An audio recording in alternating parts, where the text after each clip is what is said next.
A New York City cab driver is facing criminal charges after prosecutors say he slipped past toll booths on the Robert F. Kennedy Bridge more than 3,000 times.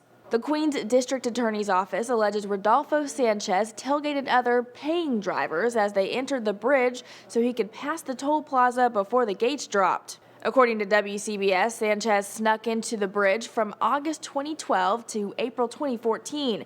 He ducked a total of more than $28,240 in toll payments. Sanchez says he did it to save money for his family. He faces up to 7 years in prison if convicted. The New York Times explains investigators discovered Sanchez thanks to an expired Easy Pass transmitter in his cab. Authorities matched the tracking data from the transmitter to video footage of taxicabs ducking tolls and to cab company records of when Sanchez was driving. He's charged with grand larceny, theft of services, and criminal possession of stolen property. Sanchez was arraigned Thursday and released on bond. His next court date is May 22nd. For Newsy, I'm Jasmine Bailey.